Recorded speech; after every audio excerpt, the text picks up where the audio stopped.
মানিকগঞ্জের সাটুরিয়া উপজেলার তিল্লি ইউনিয়নের চরতিল্লি গ্রামে বাউল শিল্পী আবুল সরকারের আল্লাহকে নিয়ে পালা গানে কটূক্তিমূলক মন্তব্যের ঘটনায় এলাকা জুড়ে দেখা দিয়েছে তীব্র উত্তেজনা ও উদ্বেগ। পরিস্থিতি নিয়ন্ত্রণে রাখতে তার গ্রামের বাড়িতে বিশেষ নিরাপত্তা হিসেবে পুলিশ মোতায়েন করা হয়েছে। জানা যায়, গত 4 নভেম্বর ঘিউরের জাবরা এলাকায় খালা পাগলির মেলার এক পালা গানে আবুল সরকার মহান আল্লাহকে নিয়ে বিতর্কিত বক্তব্য দেন। ভিডিওটি সামাজিক যোগাযোগ মাধ্যমে ছড়িয়ে পড়লে ব্যাপক সমালোচনা এবং গ্রেপ্তারের দাবি ওঠে।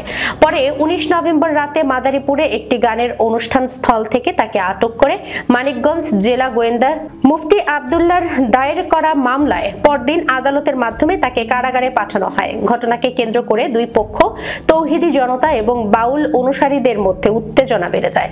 23 নভেম্বর মানিকগঞ্জ বাসস্ট্যান্ড এলাকায় তৌহিদি জনতা বিক্ষোভ মিছিল করে। অন্যদিকে বাউল শিল্পীরা প্রেস ক্লাবের সামনে মানববন্ধনের প্রস্তুতি নিলে উভয় পক্ষের মধ্যে ধাওয়াধাওয়ির ঘটনা ঘটে। এতে 3 বাউল ভক্ত ও তৌহিদি জনতার একজন আহত হন। হামলার অভিযোগে মানিকগঞ্জ সদর থানায় অজ্ঞাত 200 জনের বিরুদ্ধে মামলা হয়েছে।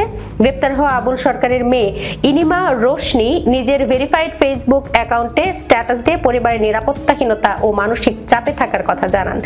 একই সঙ্গে আহত বাউল শিল্পীদের পাশে দাঁড়ানো সবার প্রতি কৃতজ্ঞতা প্রকাশ করেন। মঙ্গলবার বিকেলে চরতিল্লি গ্রামের লোকজনের সঙ্গে কথা বলে দেখা যায়, পুরো গ্রামে মিশ্র প্রতিক্রিয়া, ক্ষোভ ও শঙ্কা বিরাজ করছে। স্থানীয় বাসিন্দা গোপাল শেখ বলেন, ইউটিউবে দেখেছি সে আল্লাহকে নিয়ে কটূক্তি করেছে, বহুদিন ধরে গান গায়, কিন্তু এমন কথা বলল কেন মাথায় আসছে না। অন্য বাসিন্দা হাসিবুল ইসলাম জানান, অনেক বাউল একাধিক বিয়ে করে, কিন্তু সে করেনি।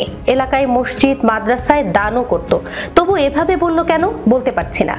চরতিল্লি মাদ্রাসার মুহতামিম মাওলানা উমর ফারুক বলেন, আল্লাহ সম্পর্কে যে গুরুতর কথা সে বলেছে তা মুসলমান তো দূরের কথা, অন্য ধর্মের মানুষও মেনে নেবে না। এদিকে বাড়ির নিরাপত্তায় নিয়োজিত এসআই সুব্রত কুমার বিশ্বাস জানান, সোমবার রাত থেকে 16 জন এপিবিএন সদস্য সহ তারা নিরাপত্তার দায়িত্ব পালন করছেন। পাশাপাশি সাটুরিয়া থানার নিয়মিত টহল বাড়ানো হয়েছে।